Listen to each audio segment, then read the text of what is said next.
Hello everyone and welcome to electrical engineering. और आज मैं आपको बहुत ही इंपॉर्टेंट एमसीक्यू क्वेश्चन बताऊंगा जो कि हमारा अल्टरनेटर से है। पहला क्वेश्चन है हमारा, when two alternators are running in parallel their KVAR load share and kilowatt load share are change by changing their. देखिए क्वेश्चन क्या बोलता है, दो अल्टरनेटर है हमारा, मान लीजिए ए और बी हमारा दो अल्टरनेटर है और ये आपस में पैरेलली कनेक्टेड है। ठीक है। अब देखिए ये अल्टरनेटर है तो सिंपल सी बात है, ये हमें आउटपुट में एक एसी मिलेगा यानी एक पावर देगा। ठीक है। और ये पावर जो है हम लोग बस बार से लेते हैं। ठीक है। और ये बस बार हमारा कुछ नहीं, थ्री फेज होता है यानी आर वाई और बी। ठीक है। अगर आप एक बस बार से कनेक्शन लेते हैं तो इसे बोलते हैं हम लोग सिंगल फेज। ठीक है। अगर आप तीनों बस बार से कनेक्शन लेते हैं यानी आर वाई और बी तो इसे बोलते हैं हम लोग थ्री फेज। ठीक है। थ्री फेज बेसिकली हम लोग इंडस्ट्रियल में यूज़ करते हैं और सिंगल फेज हम लोग घर ये सब में यूज़ करते हैं। तो देखिए ये जो पावर आ रहा है यहाँ से, मैं सिंगल फेज पे लेकर के बताता हूँ आपको। ये मान लीजिए हमारा पावर लिया हमने यहाँ से सिंगल फेज लिया। ठीक है। तो सिंगल फेज में जो पावर आता है उसे बोलते हैं हम लोग टोटल पावर। ठीक है। और ये टोटल पावर का दूसरा नाम है केवीए यानी किलो वोल्ट एम्पियर। अब देखिए इस टोटल पावर के अंदर यानी इस केवीए के अंदर दो पावर होता है हमारा। पहला है किलोवाट जिसे बोलते हैं हम लोग वर्किंग पावर और रियल पावर। ठीक है। और दूसरा होता है हमारा केवीएआर। ठीक है। केवीएआर और इसको बोलते हैं हम लोग रिएक्टिव पावर। अब देखिए इन दोनों पावर का क्या काम है। किलोवाट का काम होता है जितना भी हमारा ऑपरेटर एपरेटस है, जैसे मान लीजिए हमारा मोटर हो गया फिर ट्रांसफार्मर हो गया, उसके अंदर जो हम लोग टॉर्क जनरेट करते हैं। ठीक है। यानी मोटर के अंदर जो टॉर्क जनरेट हो रहा है ये हमारा किलोवाट सप्लाई करता है। आपसे डायरेक्ट क्वेश्चन पूछेगा एग्जाम्स में या फिर इंटरव्यू में कि मोटर के अंदर हम लोग कौन सा पावर सप्लाई करते हैं, तो ये होता है हमारा किलोवाट। ठीक है। किलोवाट के थ्रू हम लोग टॉर्क जनरेट करते हैं। और ये जो रिएक्टिव पावर होता है यानी जो केवीआर है हमारा, इसका काम होता है बेसिकली जो मैग्नेटिक फील्ड मोटर के अंदर जो हम लोग मैग्नेटिक फील्ड बनाते हैं। ठीक है। उसके लिए हम लोग करंट चाहिए, आईएफ यानी फील्ड करंट चाहिए हम लोग को, जिसको हम लोग बोलते हैं एक्साइटेशन। यानी एक्साइटेशन जो मिलता है मैग्नेटिक फील्ड बनाने के लिए ये हमारा प्रोवाइड करता है रिएक्टिव पावर। तो ये बहुत ही इंपॉर्टेंट पॉइंट है। यहाँ पे आपसे क्वेश्चन पूछेगा कि मोटर के अंदर कौन से पावर से हम लोग मैग्नेटिक फील्ड बनाते हैं, तो ये होता है हमेशा रिएक्टिव पावर। ठीक है। और इस पर मैंने स्पेशल वीडियो बनाया पावर फैक्टर, तो अगर आपने उस वीडियो को नहीं देखा तो प्लीज़ देख लें। उसमें मैंने डिटेल से बताया है किलोवाट क्या होता है, केवीआर क्या होता है और पावर फैक्टर क्या होता है। तो यहाँ पे क्वेश्चन क्या बोल रहा है, क्वेश्चन है कि ए और बी जो हमारा अल्टरनेटर है ये पैरेलली है और आउटपुट में हमें दे रहा है पावर। ठीक है। यानी आउटपुट में हमें पावर मिल रहा है जो कि थ्री फेज फॉर्म में है। अब देखिए यहाँ पे बोलता है कि ए अल्टरनेटर यानी जो अल्टरनेटर ए है हमारा, इसका हमें चेंज करना है केवीएआर यानी रिएक्टिव पावर को चेंज करना चाहते हैं। और बी का जो अल्टरनेटर है यानी जो बी अल्टरनेटर है इसका हम लोग चाहते हैं कि किलोवाट चेंज हो जाए यानी वर्किंग पावर चेंज हो जाए। तो हम लोग इन सारे ऑप्शन में से क्या क्या चेंज करेंगे, तो इसका बेसिकली आंसर है सी, एक्साइटेशन और ड्राइविंग टॉर्क। ठीक है। ये कैसे होता है यहाँ पे मैं आपको समझाता हूँ। देखिए पहले मोटर का अगर हम लोग एक्साइटेशन चेंज करते हैं, ठीक है, तो एक्साइटेशन मैंने बताया आपको एक्साइटेशन होता क्या है। एक्साइटेशन का मतलब होता है जो हम लोग मैग्नेटिक फील्ड बनाने के लिए जो करंट देते हैं उसी को बोलते हैं हम लोग एक्साइटेशन। ठीक है। यानी आईएफ फील्ड करंट अगर हम लोग देंगे तो यहाँ से क्या मिलेगा, हमें एक फ्लक्स मिलेगा और फ्लक्स मिलेगा तो क्या है, ये हमारा मैग्नेटिक फील्ड बन रहा है। ठीक है।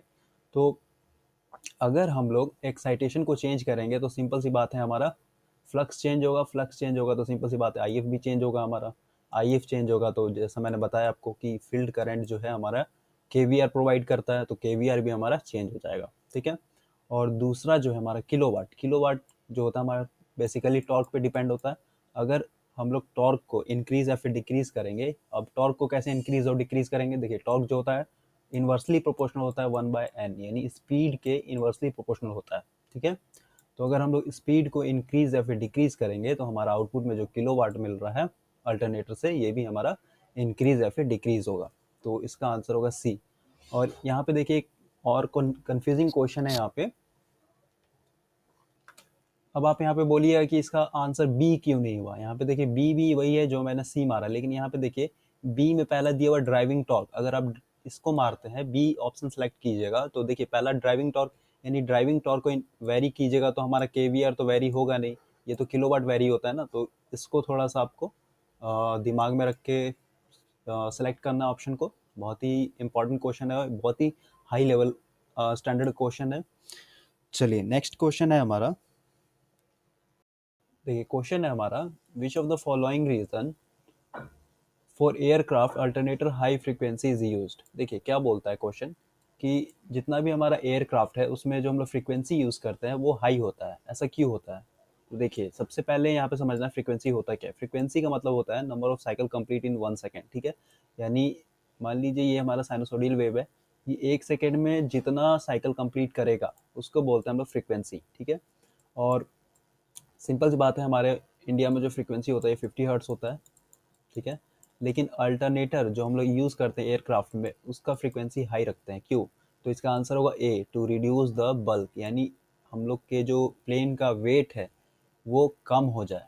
अब कैसे कम होगा, यहाँ पे देखिए फ्रीक्वेंसी अगर इंक्रीज करेंगे तो कैसे हमारा स्पीड, ये जो वेट है एरोप्लेन का वो कम होगा। देखिए किसी भी साइनोसोडियल को या फिर वोल्टेज सोर्स को हम लोग इस तरह से डिनोट करते हैं एसी में, और एसी को अगर लिखना होगा तो ये होता है हमारा V M sine omega T, या फिर करंट का लिखना है तो ये होता है हमारा I am sine omega T, ठीक है। और यहाँ पे जो ओमेगा है, ये ओमेगा कुछ नहीं है, ओमेगा का वैल्यू होता है 2 पाई एफ, ठीक है। और यहाँ पे एफ जो है फ्रीक्वेंसी है, तो देखिए यहाँ पे फ्रीक्वेंसी को अगर आप हाई कीजिएगा, सिमिलरली इस केस में भी वैसे ही होगा 2 पाई एफ, ठीक है। अगर आप फ्रीक्वेंसी को हाई कीजिएगा तो हमारा जो वोल्टेज है और करंट है ये भी हमारा क्या हो जाएगा, इंक्रीज हो जाएगा, यानी बहुत ही ज़्यादा लार्ज अमाउंट में बढ़ जाएगा। तो हमारा अगर फ्रीक्वेंसी आई मीन वोल्टेज बढ़ेगा और करंट बढ़ेगा तो सिंपल सी बात है जो हमारा मोटर है अंदर में लगा हुआ वो बहुत ही हाई स्पीड में आई मीन रन करेगा, और हाई स्पीड में रन करने के कारण जो लिफ्ट मिलेगा एरोप्लेन को वो ज़्यादा मिलेगा, और लिफ्ट ज़्यादा मिलेगा तो हमारा बेसिकली जो वेट है प्लेन का वो कम हो जाएगा। चलिए नेक्स्ट क्वेश्चन है हमारा। क्वेश्चन है हमारा, in order to reduce the harmonic in the EMF generated in an alternator। देखिए हार्मोनिक होता है क्या, यहाँ पे पहले ये समझते हैं। जब भी हमारे मशीन के अंदर आर्मेचर रिएक्शन होता है, चाहे वो डीसी मशीन हो या फिर एसी मशीन हो, जब आर्मेचर रिएक्शन होता है तो हमारे आउटपुट में जो साइनोसोडियल वेव मिलता है, ठीक है, ये हमारा प्योर साइनोसोडियल नहीं होता है। और प्योर साइनोसोडियल ना होने के कारण हमारे सिस्टम के अंदर क्या होता है, हार्मोनिक जनरेट होता है, ठीक है। और आर्मेचर रिएक्शन होता है क्या, मैं यहाँ पे आपको थोड़ा सा बताता हूँ। आर्मेचर रिएक्शन जो है, जैसे हम लोग आई एफ यानी फील्ड करंट देते हैं मशीन के अंदर तो वहाँ पे एक मैग्नेटिक फील्ड बनता है, ठीक है, नॉर्थ साउथ का मैग्नेटिक फील्ड बनता है, और इसको बोलते हैं हम लोग मेन फ्लक्स, ठीक है। और जब तक हमारा लोड नहीं है, यानी अल्टरनेटर हो या फिर डीसी जनरेटर हो हमारा, जब तक हम लोग लोड नहीं देंगे तब तक उसके अंदर आर्मेचर के अंदर कोई भी करंट फ्लो नहीं होगा। और जैसे ही हम लोग लोड देते हैं वैसे ही आर्मेचर के अंदर करंट फ्लो होता है, करंट फ्लो होने के कारण एक ईएमएफ इंड्यूस होता है, ईएमएफ इंड्यूस होने के कारण वहाँ पे भी एक क्या होता है, फ्लक्स जनरेट होता है, ठीक है। और ये फ्लक्स जो होता है मेन फ्लक्स को अपोज करता है, ठीक है। कहने का मतलब ये है कि पहले मान लीजिए मेन फ्लक्स हमारा था 20 वेबर, और जैसे ही हमने लोड लगाया वैसे मशीन के अंदर क्या होगा, आर्मेचर रिएक्शन होगा, आर्मेचर रिएक्शन के कारण एक और फ्लक्स जनरेट होगा, और वो फ्लक्स का वैल्यू मान लीजिए हमारा है 5 वेबर, ठीक है। तो हमारा जो नेट मिलेगा यानी नेट फ्लक्स जो मिलेगा वो हो जाएगा 15 वेबर, ठीक है। तो आर्मेचर रिएक्शन बेसिकली जो है हमारा जो मेन फ्लक्स है उसको डिसऑर्ड करता है, यानी इसको बर्बाद करता है, ठीक है। और यही रीज़न है कि हमारा जो आउटपुट में साइनोसोडियल वेव मिलना है वो साइनोसोडियल प्योर वेव नहीं मिल पाता है, जिसके कारण हमारे सिस्टम में हार्मोनिक आता है। अब देखिए यहाँ पे मैं और भी आपको इंपॉर्टेंट चीज़ बताता हूँ। देखिए इसका आंसर जो होगा ये डी होगा, all of the above function, ठीक है। यहाँ पे देखिए वाइंडिंग, वाइंडिंग समझते हैं। अल्टरनेटर की जब बात आती है तो यहाँ पे दो तरह का वाइंडिंग करते हैं हम लोग मशीन के अंदर। पहला है हमारा कॉन्सेंट्रेटेड वाइंडिंग, ठीक है, और दूसरा है हमारा डिस्ट्रीब्यूटेड वाइंडिंग। कॉन्सेंट्रेटेड वाइंडिंग हम लोग वहाँ यूज़ करते हैं जहाँ पे हम लोग को लार्ज अमाउंट ऑफ वोल्टेज या फिर करंट को जनरेट करना होता है, ठीक है। कॉन्सेंट्रेटेड वाइंडिंग हम लोग बेसिकली लार्ज आउटपुट वोल्टेज और फिर करंट के लिए हम लोग करते हैं। और ये जो हमारा आउटपुट मिलता है कॉन्सेंट्रेटेड वाइंडिंग से, ये हमारा प्योर साइनोसोडियल वेव नहीं मिलता है, ठीक है, इसलिए हम लोग इसको ज़्यादा यूज़ नहीं करते हैं। लेकिन हमारा दूसरा जो वाइंडिंग है ये है डिस्ट्रीब्यूटेड वाइंडिंग, और डिस्ट्रीब्यूटेड वाइंडिंग बेसिकली हम लोग वहाँ यूज़ करते हैं जहाँ पे हम लोग को फाइन साइनोसोडियल वेव फॉर्म चाहिए होता है, ठीक है। ये हमें हाई वोल्टेज और हाई करंट आउटपुट में नहीं देता है, लेकिन हमें प्योर साइनोसॉइडल वेव फॉर्म देता है, इसलिए हम लोग ज़्यादातर डिस्ट्रीब्यूटेड वाइंडिंग ही यूज़ करते हैं। तो यहाँ पे हार्मोनिक को रिड्यूस करने के लिए हम लोग डिस्ट्रीब्यूटेड वाइंडिंग यूज़ करेंगे। स्लॉट जो हमारा प्रॉपर्ली स्क्यूड हो, salient pole tips are chambered. देखिए ये क्या होता है, यहाँ पे जो टर्म है चैम्फर्ड, चैम्फर्ड का मतलब होता है जितना भी हमारा एसी हो या फिर डीसी हो, ठीक है, जितने भी मोटर या फिर मशीन का जो रोटर होता है, रोटर में जो स्लॉट कटे होते हैं वो पैरेलल नहीं होते आपस में, ठीक है, ये स्क्यूड होते हैं, यानी थोड़े से टेढ़े टेढ़े होते हैं, ठीक है। तो ये जो होता है इन लोग के बीच में जो एंगल बनता है ये 45 डिग्री का बनता है, ठीक है।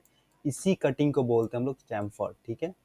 और अल्टरनेटर में भी जो हमारा रोटर होता है अंदर का, उसके अंदर जो हम लोग स्लॉट कट करते हैं, ये हमारा 45 डिग्री का एंगल बना करके आपस में ये कट किया रहता है, और इसी कटिंग को बोलते हैं हम लोग चैम्फर्ड। टेक्निकली में इसका जो नाम है ये है चैम्फर्ड, और आपसे क्वेश्चन अगर पूछता है कि चैम्फर्ड में कितने डिग्री का एंगल बनता है, तो ये होता है 45 डिग्री का, ठीक है। चलिए नेक्स्ट क्वेश्चन है हमारा the maximum current that can be supplied by an alternator depends on. देखिए अल्टरनेटर जैसा कि हम लोग जानते हैं कि ये डबली एक्साइटेड मशीन है, यानी रोटर में हम लोग डीसी सप्लाई देते हैं एक्साइटेशन के लिए, यानी मैग्नेटिक फील्ड बनाने के लिए रोटर में डीसी एक्साइटेशन देते हैं, और स्टेटर वाइंडिंग में हम लोग एसी सप्लाई देते हैं, ठीक है, 3 फेज एसी सप्लाई। अब देखिए रोटर में जो हम लोग डीसी एक्साइटेशन देते हैं वो हमारा कुछ नहीं है, एक डीसी शंट जनरेटर होता है। यहाँ से देखिए डायरेक्ट ऑब्जेक्टिव आता है कि अल्टरनेटर में जो हमारा एक्साइटर होता है वो कौन सा जनरेटर होता है, DC series generator, DC shunt या फिर डीसी कंपाउंड। तो ये होता है हमारा डीसी शंट जनरेटर, ठीक है। और यहाँ से जब आप रिलेशन पढ़िएगा डीसी जनरेटर का, तो ईजी इज डायरेक्टली प्रोपोर्शनल होता है 5 ZNP डिवाइडेड बाय 60, ठीक है। अब देखिए हमारा जितना ज़्यादा स्पीड होगा, ठीक है, उतना ही ज़्यादा हमारा ईएमएफ होगा, और जितना ज़्यादा यानी जितना स्ट्रॉन्ग मैग्नेटिक फील्ड होगा यानी फ्लक्स होगा, उतना ही ज़्यादा हमारा ईएमएफ जनरेट होगा। तो इसका आंसर होगा हमारा डी, ठीक है। अब क्यों होगा, अब यहाँ पे थोड़ा समझिए। अब फ्लक्स का मतलब होता है जितना ज़्यादा हम लोग आईएफ यानी फील्ड करंट देंगे, उतना ही ज़्यादा हमारा स्ट्रॉन्ग मैग्नेटिक फील्ड बनेगा, और जितना ज़्यादा मैग्नेटिक फील्ड स्ट्रॉन्ग होगा उतना ही ज़्यादा हमारा वोल्टेज जनरेट होगा जनरेटर के अंदर, ठीक है। तो जितना ज़्यादा हमारा जनरेटेड वोल्टेज होगा उतना ही ज़्यादा हमारा करंट होगा, ठीक है। तो इस रिलेशन से आप कंपेयर कर सकते हैं, अगर जितना हमारा अगर फ्लक्स हाई है तो उतना ही ज़्यादा हमारा ईएमएफ जनरेट होगा।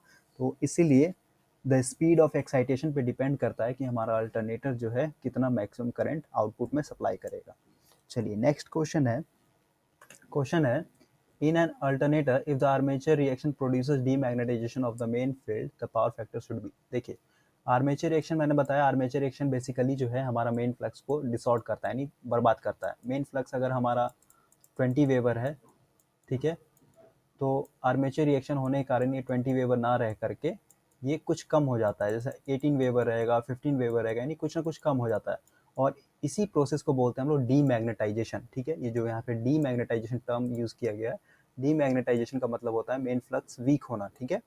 और डीमैग्नेटाइजेशन जब होता है तो यहाँ पे हमारा पावर फैक्टर हमेशा लैगिंग होता है, ठीक है, जीरो लैगिंग लोड। तो इसका आंसर होगा बी। चलिए नेक्स्ट क्वेश्चन है हमारा, क्वेश्चन है at leading power factor the armature flux in an alternator. देखिए लीडिंग पावर फैक्टर जब होता है हमारा, तो बेसिकली जो हमारा फ्लक्स होता है वो ऐड हो जाता है, ठीक है। तो इसका आंसर होगा B, at the rotor flux. यानी अगर हमारा मेन फ्लक्स मान लीजिए 20 वेबर है, ठीक है, और आर्मेचर रिएक्शन अगर हमारा लीडिंग पावर फैक्टर पे होगा, तो आर्मेचर रिएक्शन के कारण जो हमारा फ्लक्स जनरेट होगा, मान लीजिए हमारा आर्मेचर रिएक्शन के कारण 2 वेबर या 5 वेबर जनरेट हो रहा है, तो ये जो फ्लक्स जनरेट हुआ आर्मेचर रिएक्शन के कारण ये ऐड हो जाता है, और हमारा मेन फ्लक्स जो होता है 22 वेबर हो जाएगा, ठीक है। तो लीडिंग पावर फैक्टर में हमेशा रोटर में जो फ्लक्स इंड्यूस होता है लोड देने के बाद वो ऐड हो जाता है मेन फ्लक्स से। चलिए नेक्स्ट क्वेश्चन है, यहाँ पे बेसिकली शॉर्ट पीच कॉइल हम लोग ज़्यादातर यूज़ करते हैं। शॉर्ट पीच कॉइल यूज़ करने का बहुत ही बड़ा एडवांटेज हमारा ये कि सबसे पहले तो यहाँ पे कॉपर सेव होता है, यानी जो हमारा वायर यूज़ कर रहे हो उसका सेविंग होता है, और कॉपर सेविंग होगा इसका मतलब हमारा आई स्क्वायर जो लॉस होगा मशीन के अंदर वो कम हो जाएगा। और दूसरा जो सबसे बड़ा एडवांटेज है, इसके अंदर जो हार्मोनिक आता है, यानी ये हार्मोनिक को मिनिमाइज करता है शॉर्ट पिच कॉइल, ठीक है, ये आपको याद रखना है। हार्मोनिक हमारा बहुत ही कम होता है शॉर्ट पिच कॉइल में, और हार्मोनिक जिस सिस्टम में नहीं होगा उसमें जो आउटपुट में जो हमारा वेव मिलेगा ये प्योर साइनोसॉइडल वेव होता है। ठीक है। और यहाँ पे एक चीज़ और देखिए, फुल पिच कॉइल में जो हमारा आउटपुट मिलता है, यानी जो हमारा वोल्टेज मिलता है, जनरेटेड वोल्टेज मिलता है, ये फेज़ में होता है हमेशा, ठीक है। लेकिन शॉर्ट पिच कॉइल में हमेशा हमारा जो होता है फेज़ में नहीं होता है, ये आगे पीछे होता है। और ये आगे पीछे कितना होगा, ये जो मैंने अभी यहाँ पे लिखा था 180 माइनस अल्फा, अल्फा जो है हमारा, ये कितना कम है 180 से, उस पर डिपेंड होता है, वही हमारा फेज़ डिफरेंस होता है शॉर्ट पिच कॉइल में। तो ये कुछ इंपॉर्टेंट पॉइंट्स था। और बेसिकली हम लोग शॉर्ट पिच कॉइल ज़्यादा यूज़ करते हैं मशीन के अंदर, और इसका एडवांटेज मैंने बता दिया। तो पिच फैक्टर बेसिकली हमारा होता है short pitch coil to the full pitch coil, यानी शॉर्ट पिच कॉइल में जितना ईएमएफ जनरेट होगा to the full pitch coil. चलिए नेक्स्ट क्वेश्चन है हमारा। क्वेश्चन है, in an alternator one of the advantage of distributing winding. देखिए distributing winding मैंने बताया था किस तरह का होता है, दो तरह का वाइंडिंग होता है, कॉन्सेंट्रेटेड वाइंडिंग और डिस्ट्रीब्यूटेड वाइंडिंग, ठीक है। तो डिस्ट्रीब्यूटेड वाइंडिंग बेसिकली हम लोग यूज़ करते हैं improve the voltage wave form, यानी हमारा इस वाइंडिंग के अंदर जो होता है हार्मोनिक नहीं होता है, यानी हार्मोनिक बहुत कम ही होता है, जिसके कारण हमारा जो आउटपुट में साइन वेव मिलेगा ये प्योर साइन वेव मिलता है, जिसके कारण जो हमारा वोल्टेज वेव फॉर्म है वो इम्प्रूव हो जाता है, ठीक है। और यहाँ पे देखिए, यहाँ पे हमारा रेडियस हार्मोनिक भी होगा इसका आंसर, लेकिन यहाँ पे देखिए अल्टरनेटर है, तो अल्टरनेटर का बेसिकली जो काम होता है ये वोल्टेज जनरेट करना है, यानी आउटपुट में हमें पावर देता है, ठीक है। तो हमारा बेसिकली हम लोग फोकस करेंगे जो हमारा सबसे ज़्यादा सीटेबल आंसर होगा उस पर। और इस तरह का जो एमसीक्यू है ये बहुत ही स्टैंडर्ड एमसीक्यू है, ये अक्सर गेट में पूछा जाता है, गेट का या फिर जितना भी यूपीएससी का एग्ज़ाम है उसमें पूछा जाता है, इसलिए आपको यहाँ पे कंफ्यूज नहीं होना है। यहाँ पे देखिए अल्टरनेटर है, इसलिए इसका आंसर होगा ए, क्योंकि अल्टरनेटर के लिए वेव फॉर्म और फिर वोल्टेज बहुत ही इंपॉर्टेंट है एज कम्पेयर टू हार्मोनिक। चलिए नेक्स्ट क्वेश्चन है हमारा। क्वेश्चन है, जब दो अल्टरनेटर पैरेलली कनेक्टेड है, मान लीजिए ये हमारा अल्टरनेटर ए है और ये बी है, और ये आपस में पैरेलली कनेक्टेड है, सिंक्रोनिज्म, ठीक है। सिंक्रोनिज्म यानी, सिंक्रोनिज्म देखिए होता क्या है, जब हमारा एनएस यानी सिंक्रोनस स्पीड, यानी जब हमारा मैग्नेटिक फील्ड रोटेट करता है उसको बोलते हैं हम लोग सिंक्रोनस स्पीड, और एक हमारा होता है रोटर यानी एनआर, ठीक है। एनआर और सिंक्रोनस स्पीड जब सेम स्पीड पे रोटेट करता है, ठीक है, यानी जब ये आपस में लिंक होकर के मैग्नेटिक लॉक होकर जिस स्पीड पे घूमता है उसको बोलते हैं हम लोग सिंक्रोनिज्म, ठीक है। तो सिंक्रोनिज्म पे बेसिकली जो हमारा पावर होता है वो जीरो होता है। क्यों होता है, यहाँ पे देखिए, ये मान लीजिए हमारा नॉर्थ और साउथ हुआ पोल, जब हमने फील्ड में सप्लाई दिया, यानी स्टेटर वाइंडिंग में हमने सप्लाई दिया तो एक मैग्नेटिक फील्ड बनेगा north and south, north and south, ठीक है। अब देखिए रोटर के अंदर भी हम लोग जैसे ही इंड्यूस्ड होगा ईएमएफ, वैसे ही इसका भी अपना एक फील्ड बनेगा साउथ नॉर्थ या फिर नॉर्थ एंड साउथ, ठीक है। तो ये आपस में लिंक हो जाता है, ठीक है। और ये लिंक होकर के ये सेम रोटेशन पे यानी सेम स्पीड पे रोटेट करता है, और इसी को बोलते हैं हम लोग सिंक्रोनिज्म, ठीक है। और सिंक्रोनिज्म पे देखिए, जब ये दोनों आपस में सेम स्पीड पे रोटेट करेगा तो यहाँ पे कोई भी फ्लक्स कट नहीं करता है, और फ्लक्स जब हमारा कट नहीं करेगा तो वहाँ पे टॉर्क जो होता है वो जीरो हो जाता है, इसलिए हमारा सिंक्रोनाइजिंग पावर जो होता है जीरो हो जाता है जब दो अल्टरनेटर सिंक्रोनिज्म पे रोटेट करता है। चलिए नेक्स्ट क्वेश्चन है। क्वेश्चन है, in an alternator field system is usually, देखिए इसका आंसर होगा हमारा सी, लेस देन 200 वोल्ट, ठीक है। एक्साइटेशन में जो हम लोग सप्लाई देते हैं वो वोल्टेज 200 वोल्टेज से कम होता है, क्योंकि हम लोग वहाँ पे यूज़ करते हैं डीसी शंट जनरेटर, ठीक है। डीसी शंट जनरेटर बेसिकली हमारा डिज़ाइन किया रहता है जो कि आउटपुट में सप्लाई देता है हमारा 200 से कम वोल्टेज, ठीक है। चलिए नेक्स्ट क्वेश्चन है। क्वेश्चन है हमारा, in an alternator armature reaction influence. देखिए क्वेश्चन बोल रहा है अल्टरनेटर के अंदर जब आर्मेचर रिएक्शन होता है तो इन सारे ऑप्शन में से सबसे ज़्यादा किसके ऊपर प्रभाव होता है, यानी सबसे ज़्यादा किस पे इफेक्ट होता है। तो इसका आंसर हमारा जनरेटेड वोल्टेज पर फेज, ठीक है। देखिए आर्मेचर रिएक्शन कारण जो होता है हमारे सिस्टम में हार्मोनिक भी आता है, तो इसका ये जो बी ऑप्शन है wave form of voltage generated, ये भी होगा। ऑपरेटिंग स्पीड यानी जो मशीन का स्पीड है वो भी हमारा लैग करता है, और जो लॉसेस है वो भी हमारा इंक्रीज हो जाता है। तो यहाँ पे बेसिकली देखिए हमारा अल्टरनेटर है, तो अल्टरनेटर का काम बेसिकली होता है वोल्टेज जनरेट करना, यानी एसी पावर जनरेट करना, ठीक है। तो इसीलिए हमने यहाँ पे जो इसका आंसर होगा, जो सबसे ज़्यादा सुटेबल आंसर है ये होगा इसका ए, ठीक है। और अगर मान लीजिए आपने कभी एग्ज़ाम्स में अल्टरनेटर नहीं पढ़ा है और वहाँ से क्वेश्चन आ गया, तो अगर आप डीसी मशीन पढ़े हुए हैं तो डीसी मशीन का जितना भी रिलेशन है, जैसे हमारा एक है generated EMF easy is directly proportional होता है 5 ZNP/60, ठीक है।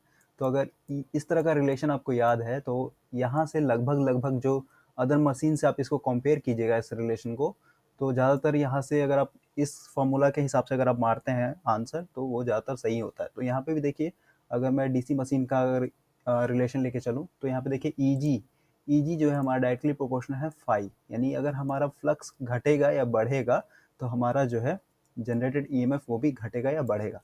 तो यहाँ पे देखिए अल्टरनेटर में मैंने बताया था आर्मेचर रिएक्शन बेसिकली हमारा इसमें फ्लक्स जो होता है यानी मेन फ्लक्स है वो वीक हो जाता है यानी कम हो जाता है।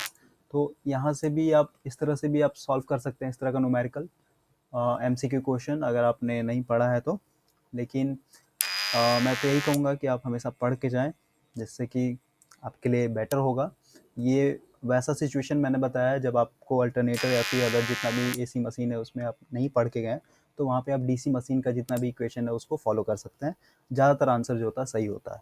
चलिए नेक्स्ट क्वेश्चन है हमारा दो अल्टरनेटर है, मान लीजिए ए अल्टरनेटर और ये बी अल्टरनेटर, दोनों जो है हमारा पैरेलली कनेक्टेड है और इसमें जो हम लोग सप्लाई दे रहे हैं यानी जो अल्टरनेटर जो है घूम रहा है, सिंपली यहाँ पे एक टरबाइन होगा, ध्यान से समझिएगा थोड़ा, ये टरबाइन है, मान लीजिए हमारा टरबाइन है, इस टरबाइन के ऊपर जो है हम लोग स्टीम दे रहे हैं, ठीक है, ये यहाँ से स्टीम दिया जा रहा है, ठीक है, और ये टरबाइन का जो साफ्ट है ये अल्टरनेटर के साफ्ट से कनेक्टेड है।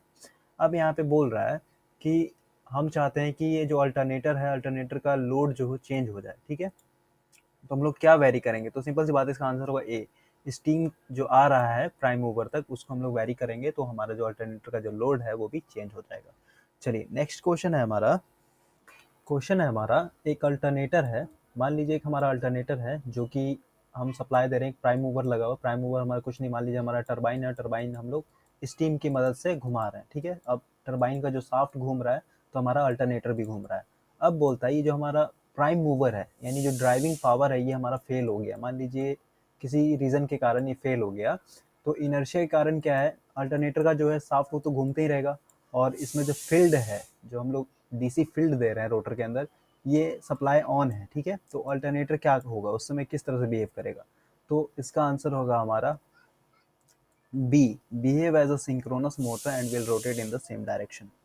चलिए नेक्स्ट क्वेश्चन है हमारा in an alternator the frequency of the voltage generated depends upon, देखिए जैसे हम लोग जानते हैं सिंक्रोनस स्पीड इक्वल टू होता है 120 f/p, ठीक है, और यहाँ से अगर हम लोग फ्रीक्वेंसी का वैल्यू निकालेंगे तो f इक्वल टू हो जाएगा ns डिवाइडेड बाय 120, ठीक है, तो यहाँ पे हमारा हो जाएगा b, यानी स्पीड पे भी डिपेंड होता है हमारा फ्रीक्वेंसी और जितना हमारा पोल है नंबर ऑफ पोल पे भी डिपेंड होता है।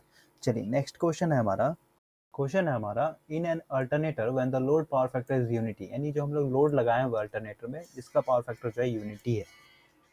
अब पावर फैक्टर यूनिटी कब होता है, यानी जब हमारा प्योर लोड है यानी प्योर रेजिस्टिव लोड लगा हुआ है तब हमारा पावर फैक्टर जो होता है ये यूनिटी होता है, ठीक है, और यूनिटी का मतलब होता है हमारा जो वोल्टेज और करंट के बीच का जो एंगल है यानी ये हमेशा जीरो होता है, यानी ये फेज में होता है, वोल्टेज और करंट हमेशा फेज में होता है, उसी को बोलते हैं हम लोग यूनिटी पावर फैक्टर, ठीक है। तो इस सिचुएशन में जो हमारा आर्मेचर रिएक्शन होता है ये हमेशा क्रॉस मैग्नेटाइजेशन होता है, ठीक है, ये आपको याद रखना है, the armature flux will be cross magnetization.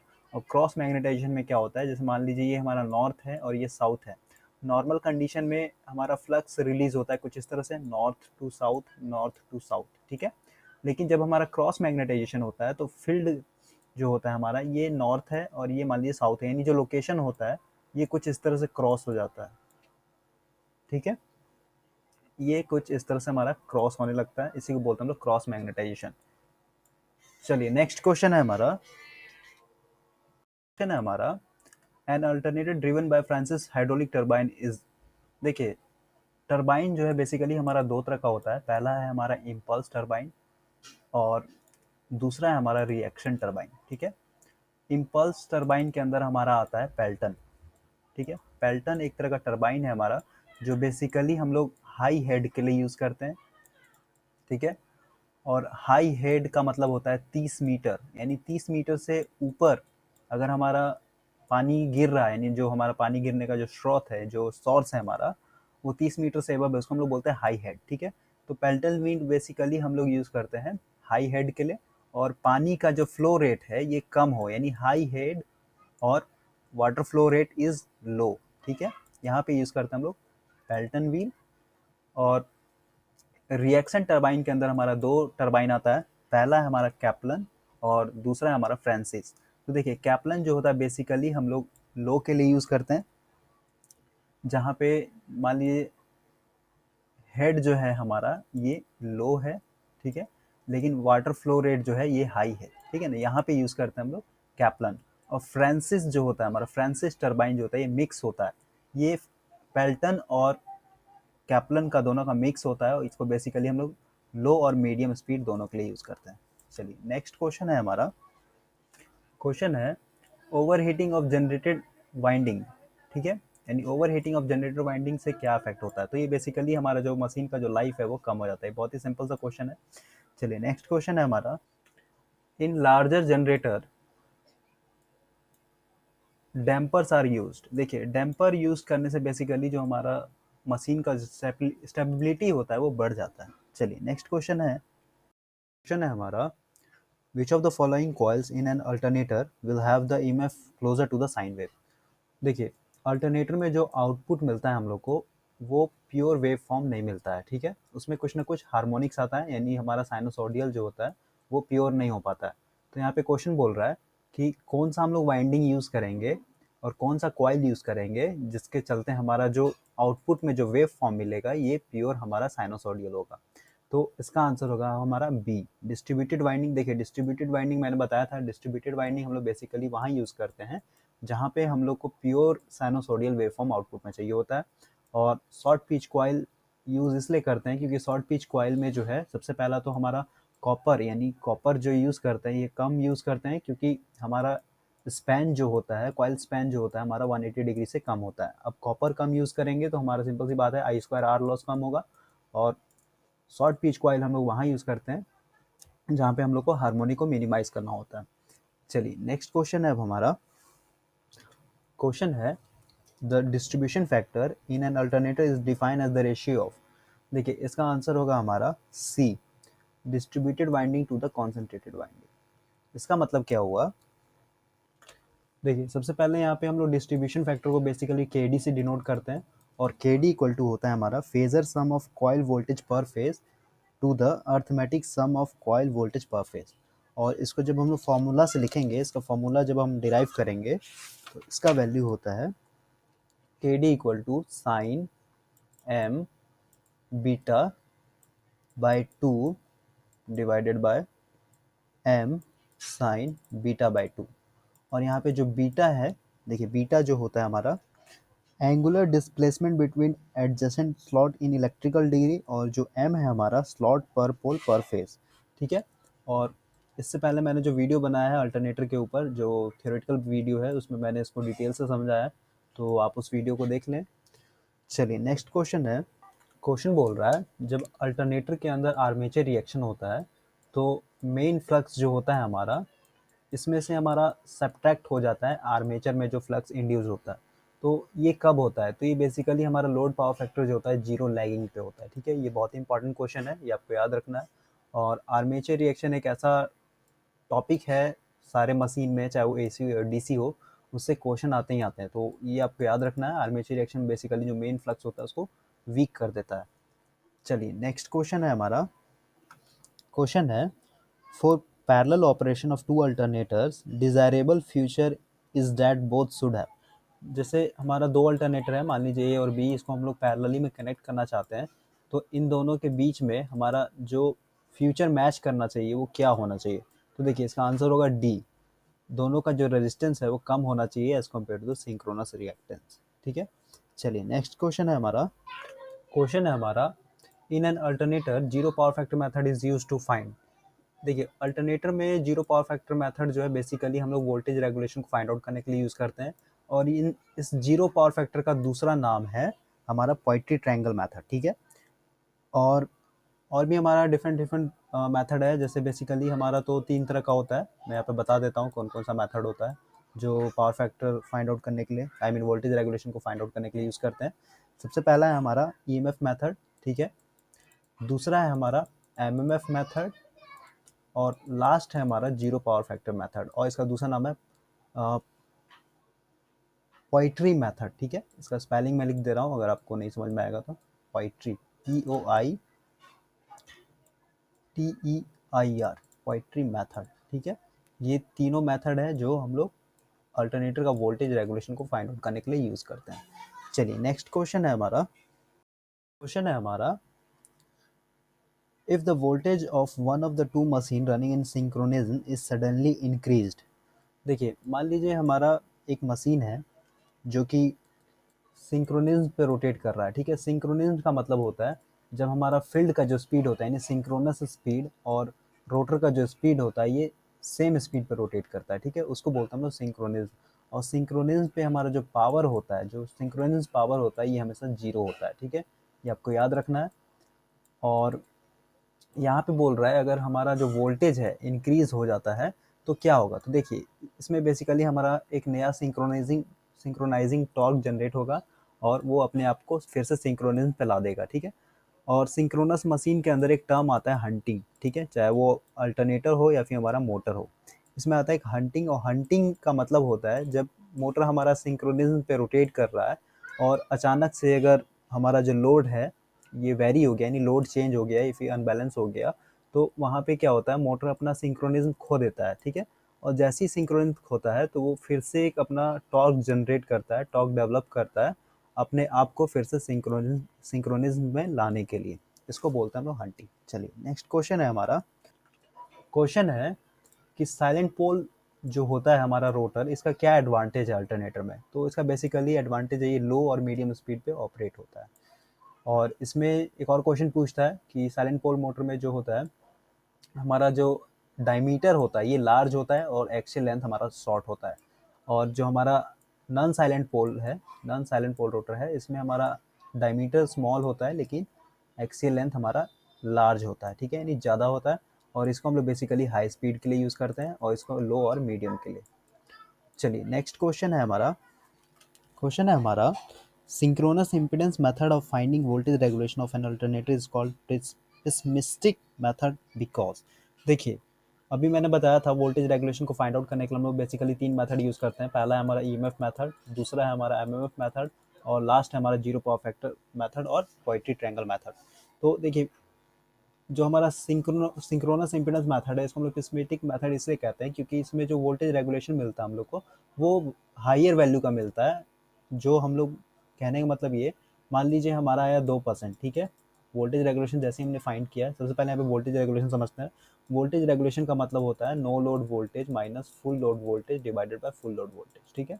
और ये मैंने डीसी मोटर पे जो वीडियो बनाया फिर डीसी जनरेटर पे उस पर मैंने डीपली समझाया वोल्टेज रेगुलेशन होता क्या है, तो उस वीडियो को देख लें।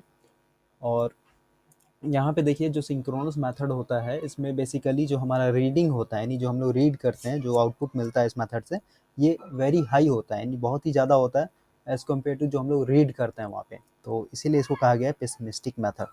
चलिए नेक्स्ट क्वेश्चन है हमारा the fictitious part of the synchronous reactance take care, यानी जो हमारे अल्टरनेटर में एक टर्म आता है सिंक्रोनस रिएक्टेंस जिसको हम लोग एक्स एस से डिनोट करते हैं, ये बेसिकली हमारा आर्मेचर रिएक्शन का केयर करता है।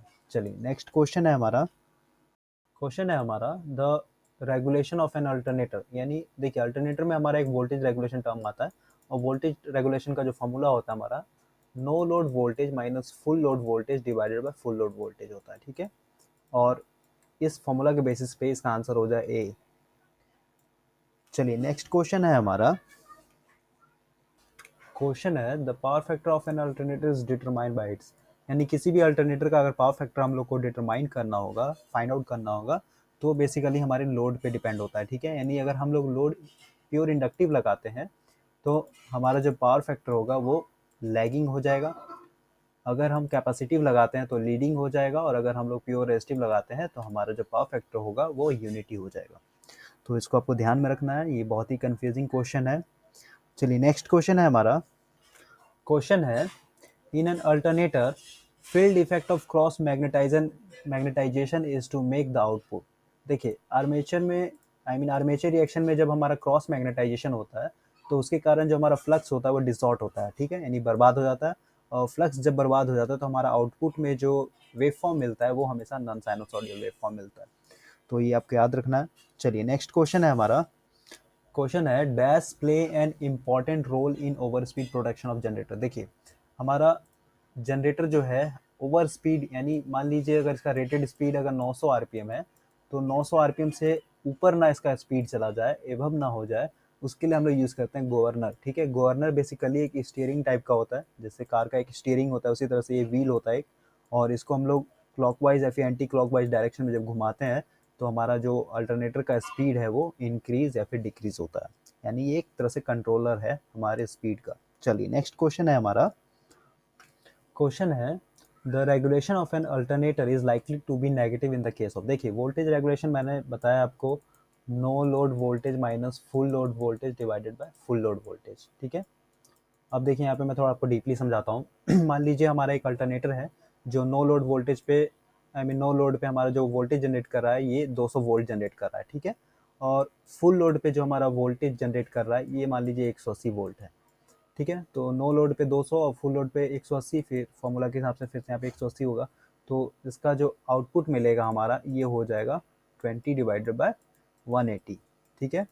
और इसका परसेंटेज जब निकालेंगे हम लोग तो यहाँ पे 100 से इंटू करेंगे, और इसको जब सॉल्व करेंगे हम लोग इसका वैल्यू आएगा अप्रॉक्स 12%, ठीक है।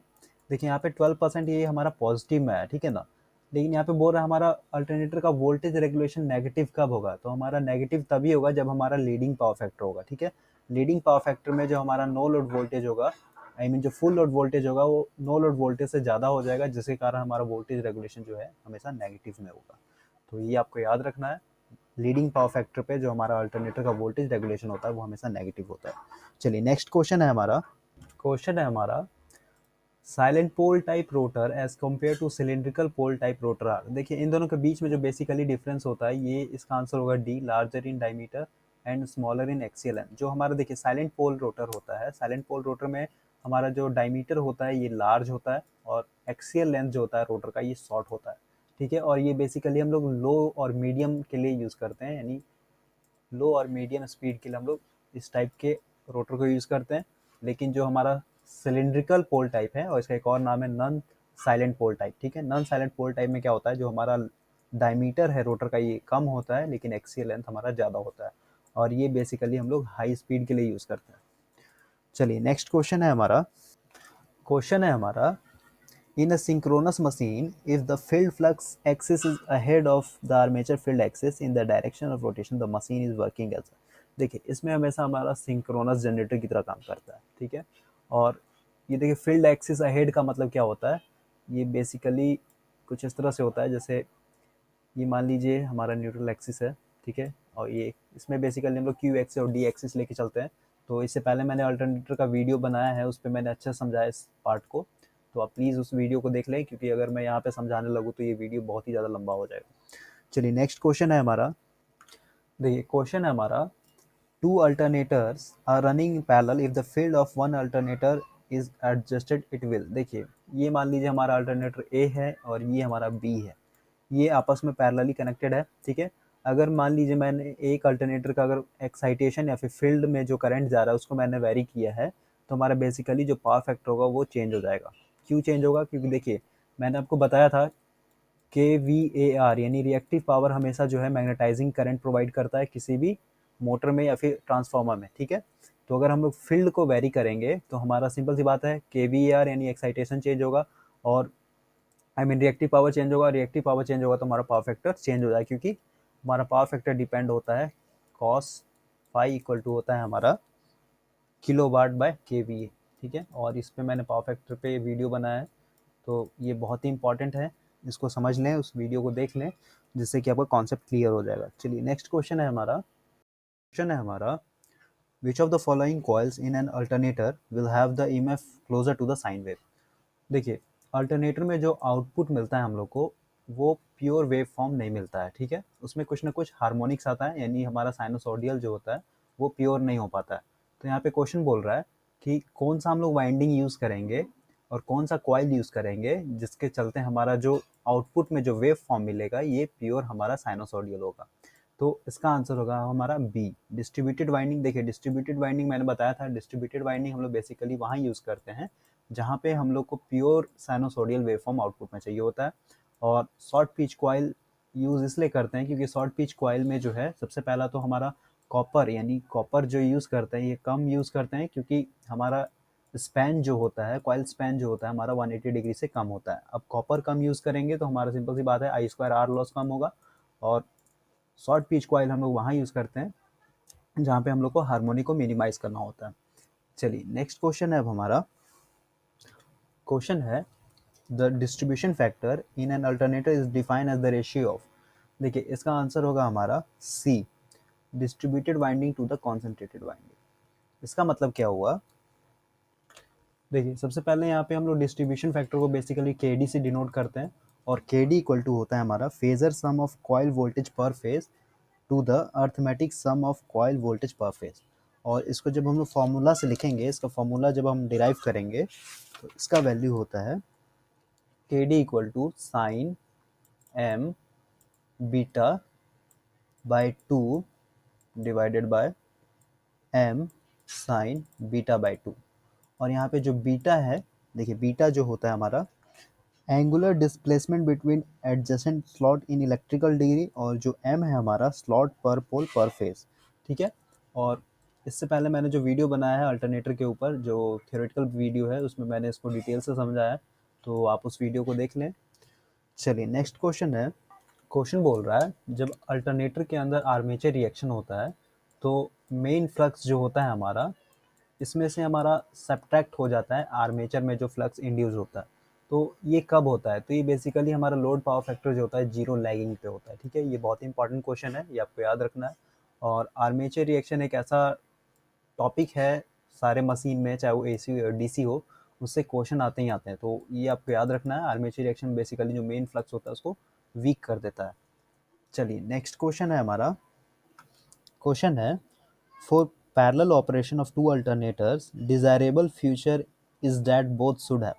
जैसे हमारा दो अल्टरनेटर है, मान लीजिए ए और बी, इसको हम लोग पैरेलली में कनेक्ट करना चाहते हैं, तो इन दोनों के बीच में हमारा जो फ्यूचर मैच करना चाहिए वो क्या होना चाहिए। तो देखिए इसका आंसर होगा डी, दोनों का जो रेजिस्टेंस है वो कम होना चाहिए as compare to the synchronous reactance. ठीक है, चलिए नेक्स्ट क्वेश्चन है हमारा। क्वेश्चन है हमारा in an alternator zero power factor method is used to find. देखिए अल्टरनेटर में जीरो पावर फैक्टर मेथड जो है बेसिकली हम लोग वोल्टेज रेगुलेशन को फाइंड आउट करने के लिए यूज़ करते हैं, और इस जीरो पावर फैक्टर का दूसरा नाम है हमारा पोइट्री ट्रायंगल मेथड। ठीक है, और भी हमारा डिफरेंट डिफरेंट मेथड है, जैसे बेसिकली हमारा तो तीन तरह का होता है। मैं यहाँ पे बता देता हूँ कौन कौन सा मेथड होता है जो पावर फैक्टर फाइंड आउट करने के लिए, आई मीन वोल्टेज रेगुलेशन को फाइंड आउट करने के लिए यूज़ करते हैं। सबसे पहला है हमारा ईएमएफ मेथड। ठीक है, दूसरा है हमारा एमएमएफ मेथड, और लास्ट है हमारा जीरो पावर फैक्टर मेथड, और इसका दूसरा नाम है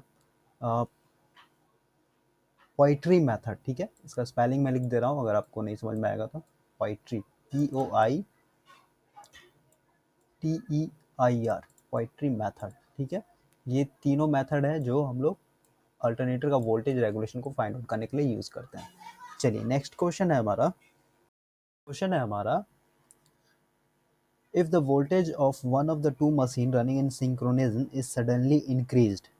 देखिए मान लीजिए हमारा एक मशीन है जो कि सिंक्रोनिज्म पे रोटेट कर रहा है। ठीक है, सिंक्रोनिज्म का मतलब होता है जब हमारा फील्ड का जो स्पीड होता है, यानी सिंक्रोनस स्पीड, और रोटर का जो स्पीड होता है ये सेम स्पीड पे रोटेट करता है। ठीक है, उसको बोलते हैं हम लोग सिंक्रोनिज्म। और सिंक्रोनिज्म पे हमारा जो पावर होता है, जो सिंक्रोनिज्म पावर होता है, ये हमेशा जीरो होता है। ठीक है, ये आपको याद रखना है। और यहाँ पे बोल रहा है अगर हमारा जो वोल्टेज है इंक्रीज हो जाता है तो क्या होगा। तो देखिए इसमें बेसिकली हमारा एक नया सिंक्रोनाइजिंग टॉर्क जनरेट होगा, और वो अपने आप को फिर से सिंक्रोनिज्म पे ला देगा। ठीक है, और सिंक्रोनस मशीन के अंदर एक टर्म आता है हंटिंग। ठीक है, चाहे वो अल्टरनेटर हो या फिर हमारा मोटर हो, इसमें आता है एक हंटिंग। और हंटिंग का मतलब होता है जब मोटर हमारा सिंक्रोनिज्म पे रोटेट कर रहा है और अचानक से अगर हमारा जो लोड है ये वेरी हो गया, यानी लोड चेंज हो गया, फिर अनबैलेंस हो गया, तो वहाँ पे क्या होता है, मोटर अपना सिंक्रोनिज्म खो देता है। ठीक है, और जैसे ही सिंक्रोनिज्म खोता है तो वो फिर से एक अपना टॉर्क जनरेट करता है, टॉर्क डेवलप करता है अपने आप को फिर से सिंक्रोनिज्म में लाने के लिए। इसको बोलते हैं हम लोग हंटिंग। चलिए नेक्स्ट क्वेश्चन है हमारा। क्वेश्चन है कि साइलेंट पोल जो होता है हमारा रोटर, इसका क्या एडवांटेज है अल्टरनेटर में। तो इसका बेसिकली एडवांटेज है ये लो और मीडियम स्पीड पे ऑपरेट होता है। और इसमें एक और क्वेश्चन पूछता है कि साइलेंट पोल मोटर में जो होता है हमारा जो डायमीटर होता है ये लार्ज होता है और एक्सियल लेंथ हमारा शॉर्ट होता है। और जो हमारा नॉन साइलेंट पोल रोटर है, इसमें हमारा डायमीटर स्मॉल होता है लेकिन एक्सियल लेंथ हमारा लार्ज होता है, ठीक है, यानी ज़्यादा होता है। और इसको हम लोग बेसिकली हाई स्पीड के लिए यूज़ करते हैं और इसको लो और मीडियम के लिए। चलिए नेक्स्ट क्वेश्चन है हमारा synchronous impedance method of finding voltage regulation of an alternator is called pessimistic method because. देखिए अभी मैंने बताया था वोल्टेज रेगुलेशन को फाइंड आउट करने के लिए हम लोग बेसिकली 3 मेथड यूज़ करते हैं। पहला है हमारा ईएमएफ मेथड, दूसरा है हमारा एमएमएफ मेथड और लास्ट है हमारा जीरो पावर फैक्टर मेथड और पोइट्री ट्रायंगल मेथड। तो देखिए जो हमारा सिंक्रोनस इम्पीडेंस मेथड है इसको हम लोग प्रिस्मेटिक मेथड इसलिए कहते हैं क्योंकि इसमें जो वोल्टेज रेगुलेशन मिलता है हम लोग को वो हाइयर वैल्यू का मिलता है। जो हम लोग कहने का मतलब ये, मान लीजिए हमारा आया 2%, ठीक है, वोल्टेज रेगुलेशन जैसे ही हमने फाइंड किया है। सबसे पहले यहाँ पे वोल्टेज रेगुलेशन समझते हैं। वोल्टेज रेगुलेशन का मतलब होता है no load voltage minus full load voltage divided by full load voltage, ठीक है। और ये मैंने डीसी मोटर पे जो वीडियो बनाया फिर डीसी जनरेटर पे उस पर मैंने डीपली समझाया वोल्टेज रेगुलेशन होता क्या है, तो उस वीडियो को देख लें। और यहाँ पे देखिए जो सिंक्रोनस मेथड होता है इसमें बेसिकली जो हमारा रीडिंग होता है यानी जो हम लोग रीड करते हैं जो आउटपुट मिलता है इस मेथड से ये वेरी हाई होता है यानी बहुत ही ज़्यादा होता है एज़ कम्पेयर टू जो हम लोग रीड करते हैं वहाँ पे, तो इसीलिए इसको कहा गया है पेसिमिस्टिक मेथड। चलिए नेक्स्ट क्वेश्चन है हमारा the fictitious part of the synchronous reactance take care, यानी जो हमारे अल्टरनेटर में एक टर्म आता है सिंक्रोनस रिएक्टेंस जिसको हम लोग एक्स एस से डिनोट करते हैं, ये बेसिकली हमारा आर्मेचर रिएक्शन का केयर करता है। चलिए नेक्स्ट क्वेश्चन है हमारा the regulation of an alternator, यानी देखिए अल्टरनेटर में हमारा एक वोल्टेज रेगुलेशन टर्म आता है और वोल्टेज रेगुलेशन का जो फॉर्मूला होता है हमारा no load voltage minus full load voltage divided by full load voltage होता है, ठीक है। और इस फॉर्मूला के बेसिस पे इसका आंसर हो जाए ए।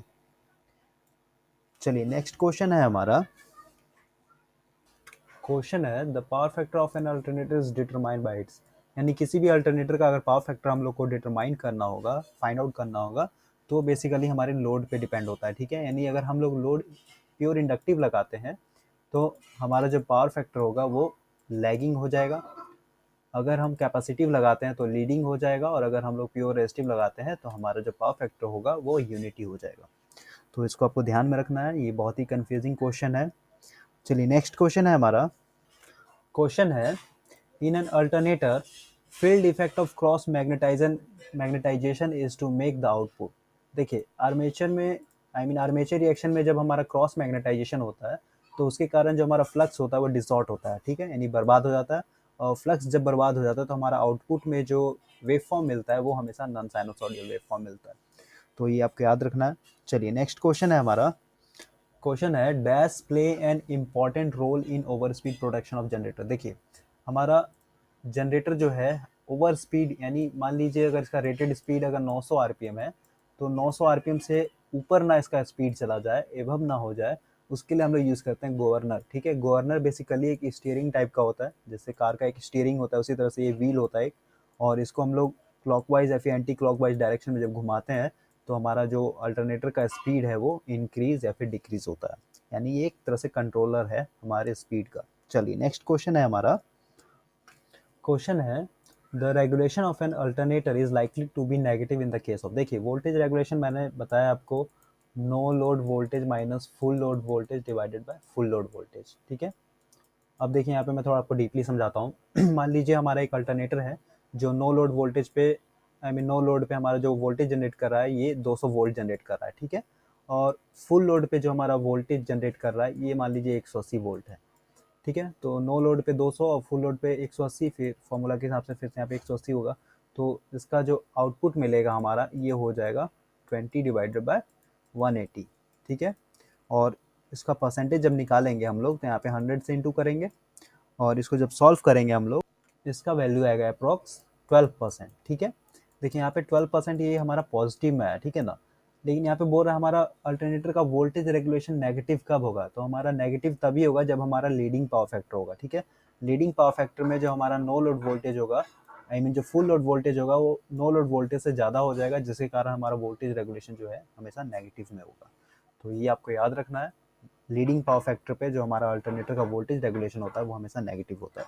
चलिए नेक्स्ट क्वेश्चन है हमारा salient pole type rotor as compare to cylindrical pole type rotor are. देखिए इन दोनों के बीच में जो बेसिकली डिफरेंस होता है ये इसका आंसर होगा D, larger in diameter and smaller in axial length. जो हमारा देखिए साइलेंट पोल रोटर होता है, साइलेंट पोल रोटर में हमारा जो डायमीटर होता है ये लार्ज होता है और एक्सियल लेंथ जो होता है रोटर का ये शॉर्ट होता है, ठीक है। और ये बेसिकली हम लोग लो और मीडियम के लिए यूज़ करते हैं, यानी लो और मीडियम स्पीड के लिए हम लोग इस टाइप के रोटर को यूज़ करते हैं।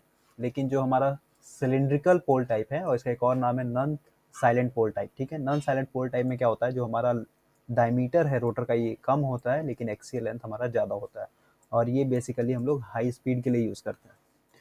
चलिए नेक्स्ट क्वेश्चन है हमारा in a synchronous machine if the field flux axis is ahead of the armature field axis in the direction of rotation the machine is working as a। देखिए इसमें हमेशा हमारा सिंक्रोनस जनरेटर की तरह काम करता है, ठीक है। और ये देखिए फील्ड एक्सिस अहेड का मतलब क्या होता है, ये बेसिकली कुछ इस तरह से होता है, जैसे ये मान लीजिए हमारा न्यूट्रल एक्सिस है, ठीक है। और ये इसमें बेसिकली हम लोग क्यू एक्सिस और डी एक्सिस लेके चलते हैं। तो इससे पहले मैंने अल्टरनेटर का वीडियो बनाया है, उस पर मैंने अच्छा समझाया इस पार्ट को, तो आप प्लीज़ उस वीडियो को देख लें, क्योंकि अगर मैं यहाँ पे समझाने लगूँ तो ये वीडियो बहुत ही ज़्यादा लंबा हो जाएगा। चलिए नेक्स्ट क्वेश्चन है हमारा, देखिए क्वेश्चन है हमारा, two alternators are running in parallel if the field of one alternator is adjusted it will। देखिए ये मान लीजिए हमारा अल्टरनेटर A है और ये हमारा B है, ये आपस में पैरेलली कनेक्टेड है, ठीक है। अगर मान लीजिए मैंने एक अल्टरनेटर का अगर एक्साइटेशन या फिर फील्ड में जो करंट जा रहा है उसको मैंने वेरी किया है, तो हमारा बेसिकली जो पावर फैक्टर होगा वो चेंज हो जाएगा। क्यों चेंज होगा, क्योंकि देखिए मैंने आपको बताया था के वी ए आर यानी रिएक्टिव पावर हमेशा जो है मैग्नेटाइजिंग करंट प्रोवाइड करता है किसी भी मोटर में या फिर ट्रांसफार्मर में, ठीक है। तो अगर हम लोग फील्ड को वेरी करेंगे तो हमारा सिंपल सी बात है के वी ए आर यानी एक्साइटेशन चेंज होगा, और I mean reactive power change होगा, रिएक्टिव पावर चेंज होगा तो हमारा पावर फैक्टर चेंज हो जाएगा, क्योंकि हमारा पावर फैक्टर डिपेंड होता है कॉस फाई इक्वल टू होता है हमारा किलो वाट बाय के वी ए, ठीक है। और इस पे मैंने पावर फैक्टर पे वीडियो बनाया है, तो ये बहुत ही इंपॉर्टेंट है, इसको समझ लें, उस वीडियो को देख लें, जिससे कि आपका कॉन्सेप्ट क्लियर हो जाएगा। चलिए नेक्स्ट क्वेश्चन है हमारा the poetry triangle separates the. देखिए बेसिकली हमारा वोल्टेज रेगुलेशन फाइंड आउट करने के लिए तीन मेथड यूज़ करते हैं हम लोग। सबसे पहला है हमारा ईएमएफ मेथड, ठीक है। दूसरा है हमारा एमएमएफ मेथड, और लास्ट है हमारा जीरो पावर फैक्टर मेथड, और इसका दूसरा नाम है पोइट्री ट्रायंगल मेथड, ठीक है। और पोइट्री ट्रायंगल मेथड जो है बेस्ड होता है armature leakage reactance and armature reaction MMF, ठीक है। तो इसका आंसर होगा सी। और अगर इन तीनों में से सबसे बेस्ट जो होता है, यानी तीनों में से सबसे बेस्ट मेथड अगर आपसे पूछता है, तो सबसे बेस्ट मेथड जो होता है हमारा यही पोइट्री ट्रायंगल मेथड होता है, ठीक है। और सबसे बेकार जो होता है हमारा ये होता है ईएमएफ मेथड, तो ये आपको याद रखना है। चलिए नेक्स्ट क्वेश्चन है हमारा, क्वेश्चन है which of the following relays come into the operation in the event of failure of prime mover connected to the generator। देखिए हमारा जो अल्टरनेटर होता है वो सिंपली जो है एक टरबाइन से कनेक्टेड होता है। ये मान लीजिए ये हमारा टरबाइन है, ठीक है। और टरबाइन पे अगर स्टीम है, अगर स्टीम इंजन है, आई मीन हमारा जो पावर प्लांट है, अगर थर्मल पावर प्लांट है तो उसमें स्टीम रहता है, अगर हाइड्रो है तो पानी होगा, और अगर न्यूक्लियर है तो न्यूक्लियर में हम लोग फ्यूल यूज़ करते हैं, आई मीन ये स्टीम यूज़ करते हैं। तो यहाँ से जो कनेक्टेड होता है साफ्ट, यानी जो टरबाइन का जो साफ्ट होता है ये सीधे हमारे अल्टरनेटर से कनेक्टेड होता है, ठीक है। और जब हमारा टरबाइन घूमता है तो हमारा अल्टरनेटर भी घूमता है, अल्टरनेटर घूमता है तो वहाँ पे ईएमएफ कट करता है, आई मीन फ्लक्स कट करता है। फ्लक्स कट करने के कारण जो हमारा एक ईएमएफ इंड्यूस होता है और वो हमें आउटपुट में एज अ पावर मिलता है, ठीक है। तो यहाँ पे बोल रहा है अगर हमारा ये जो प्राइम मूवर यानी जो टरबाइन है ये हमारा फेल हो गया है, यानी किसी भी रीज़न से ये काम नहीं कर रहा है, ये रोटेट नहीं कर रहा है, तो इस फॉल्ट को फाइंड आउट करने के लिए हम लोग रिले यूज़ करते हैं, और उस रिले का नाम है रिवर्स पावर रिले, ठीक है। और देखिए और भी ऑप्शन देखते हैं, बुचल्स रिले। बुचल्स रिले बेसिकली हम लोग ट्रांसफार्मर में यूज़ करते हैं, और यहाँ से डायरेक्ट क्वेश्चन आता है कि बुचल्स रिले जो होता है किसके लिए यूज़ करते हैं, तो ये बेसिकली ट्रांसफार्मर में होता है और इंटरनल फॉल्ट के लिए यूज़ करते हैं। यानी ट्रांसफार्मर में कभी भी इंटरनल फॉल्ट आता है तो वो फाइंड जो मतलब अलार्म बजता है बुचल्स रिले में, ये इंटरनली फॉल्ट के लिए होता है। यानी ट्रांसफार्मर में कभी भी इंटरनल फॉल्ट होगा तो वो बुचल्स रिले के कारण होगा। और ये देखिए डिफरेंशियल रिले है। डिफरेंशियल रिले बेसिकली हम लोग ट्रांसमिशन लाइन में यूज़ करते हैं, तो उतना आपको डिटेल में नहीं जाना है। चलिए नेक्स्ट क्वेश्चन है हमारा, देखिए which of the following condition does not have to met by alternator running in parallel.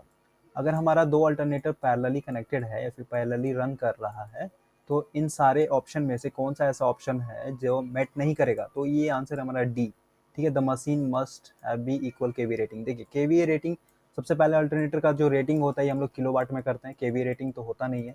तो ये सबसे ऑड ऑप्शन है, तो ये बहुत ही सिंपल क्वेश्चन था। केवीए का जो रेटिंग होता है ये ट्रांसफार्मर का होता है, और जितना भी मशीन है जैसे मोटर हो गया, जनरेटर हो गया, उसका जो रेटिंग करते हैं हम लोग, ये हमेशा किलोवाट में होता है, नहीं तो मेगावाट में होता है। चलिए नेक्स्ट क्वेश्चन है हमारा, थ्री फेज अल्टरनेटर। जो हमारा थ्री फेज अल्टरनेटर होता है वो हमेशा स्टार में कनेक्टेड होता है, क्यों? देखिए स्टार कनेक्शन जो होता है बेसिकली हम लोग यूज़ करते हैं कुछ इस तरह से होता है। ये स्टार कनेक्शन, यहाँ पे मैं फिगर अच्छे से बना देता हूँ। कुछ इस तरह से स्टार कनेक्शन होता है, और स्टार कनेक्शन बेसिकली हम लोग हाई टर्मिनल वोल्टेज को ऑब्टेन करने के लिए यूज़ करते हैं।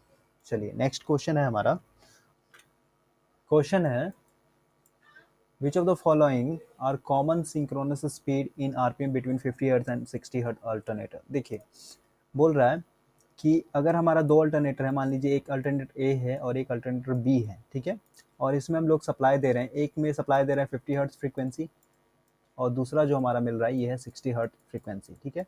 तो इसका जो कॉमन स्पीड होगा वो कितना होगा? तो देखिए ये तो निकालने का चीज़ है, यहाँ से निकाल सकते हैं हम लोग। एन इज इक्वल टू होता है 120 एफ डिवाइडेड बाई पी, ठीक है, और यहाँ पे भी 120 एफ बाई पी, और यहाँ पे हम लोग पोल को कांस्टेंट ले लेते हैं, ठीक है। पोल मान लीजिए अगर हमारा दो पोल है, दोनों में दो पोल लेके चलेंगे तो हमारा जो कॉमन स्पीड आएगा ये हमारा 600 आरपीएम आएगा, ठीक है। नेक्स्ट क्वेश्चन है हमारा, two alternators A and B are sharing an inductive load equally if the excitation of alternator A is increased। देखिए जब हमारा एक्साइटेशन ए का इंक्रीज करेंगे, यानी एक्साइटेशन का मतलब हमारा फील्ड करंट बढ़ा रहे हैं, फील्ड करंट जब हम लोग बढ़ाएंगे तो सिंपल सी बात है जो हमारा मैग्नेटिक फील्ड जो बनेगा वो बहुत ही स्ट्रांग बनेगा, यानी स्ट्रांग बनेगा as compare to B alternator से। तो यहाँ पे आंसर हो जाएगा हमारा ए।